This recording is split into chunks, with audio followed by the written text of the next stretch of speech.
In het Academisch Cultureel Centrum Spui in Amsterdam werd een debat georganiseerd over Berbers, cultuur, taal, religie en emancipatie in Marokko. Gastsprekers zijn Moa Einaji en Fatima Sadiki van de Universiteit van Fes in Marokko. Het debat werd voorgezeten door Karen Vintjes van de Universiteit van Amsterdam en co-referent Abderrahman El Assati van de Universiteit van Tilburg hield een inleiding over de stand van zaken wat betreft Berbers in Nederland. My overarching point is very simple. We need a new perspective on Berber women as a topic in today's debates. Now, in order to present this story, I want to give it to you as a story, I attempted to weave actually two facts. One of them is that the fate of Berber and that of women have always been parallel throughout history. That's one point. The other point is that the recent research in the field of linguistics, a very recent discipline, is opening doors for a larger than Islam framework.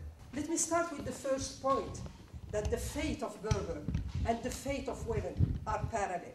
Now, the history and present of the Berber language and culture and that of women, as I said, have been parallel, because both of them, women and the language, seem to be transiting from a private space to a public space of power.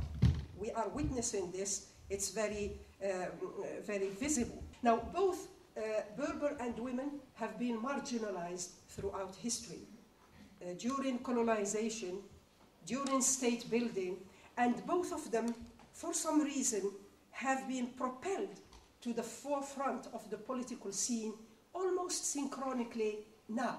In 2001, the Royal Institute was created. In 2003, the new family law has been established. The two are, in my view, very much related because they translate some political things, some political movements that have been going for decades, and both of them have civil society and also some kind of militancy behind. And both of them, most importantly, have a lot of symbolic, they are symbolically attractive, they have a lot of symbolic value, and both of them, women and Berber culture, seem to be the one thing that attracts people from outside Morocco. But from inside, this is very visible. So this is the first point, that there is a link between the two. The second point is that linguistics is opening a door to a larger framework for discussing women's agency and also feminist discourses. Why?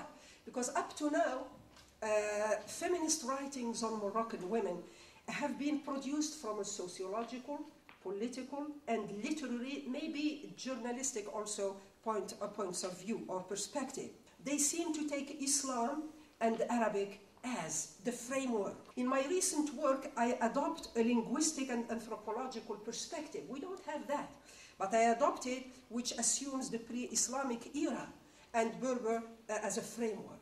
So this is very important, because then Moroccan women's agency is rooted in a span of time which expands over 3,000 years of history.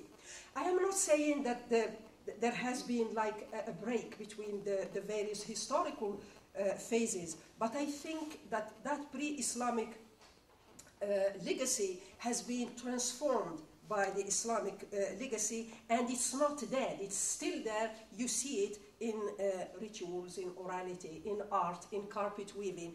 It's also the theme of many NGOs for Berber activism, etc.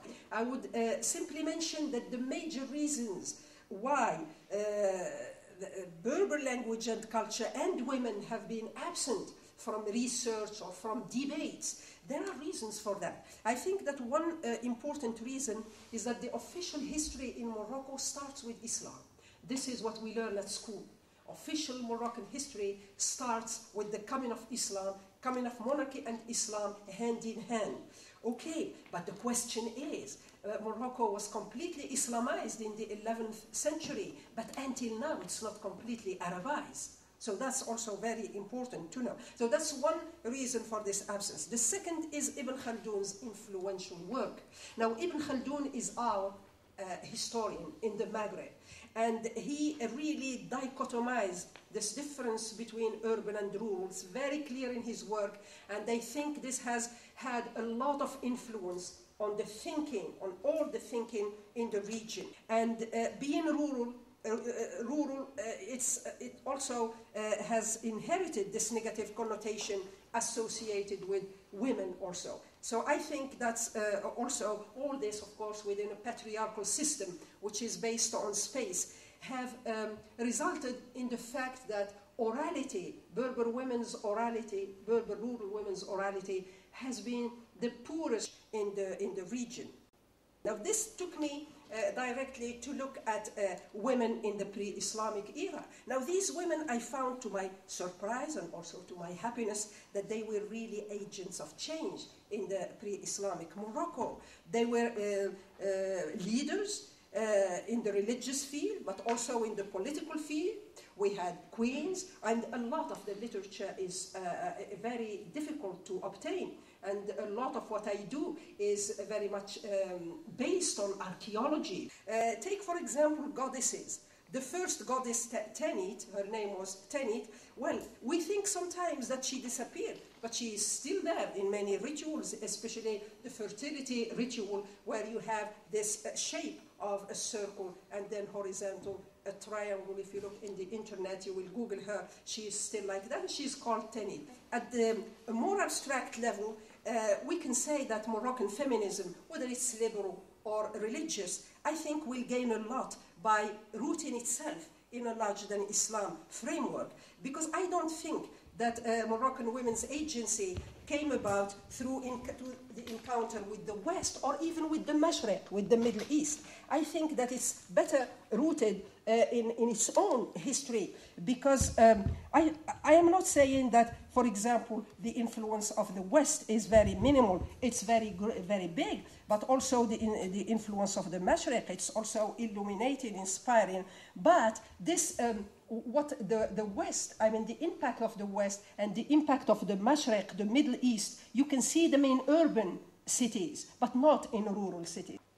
So what we need now is to bring this agency from the periphery to the center of debates. This is what I am trying to tell you here, and this is what I wish could be the case.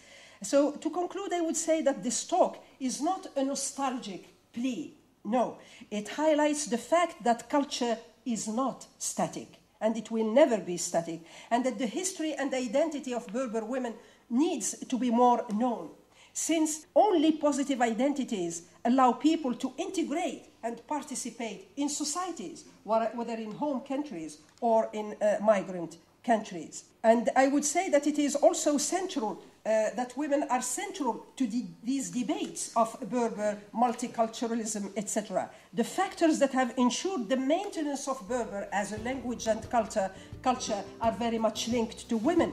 Women are the ones who have perpetuated the language as a mother tongue, and you all know how important it is to be educated and socialized in one's mother tongue. And nowadays, research shows that literacy and socialization in one's mother tongue are the only passport to positive social integration.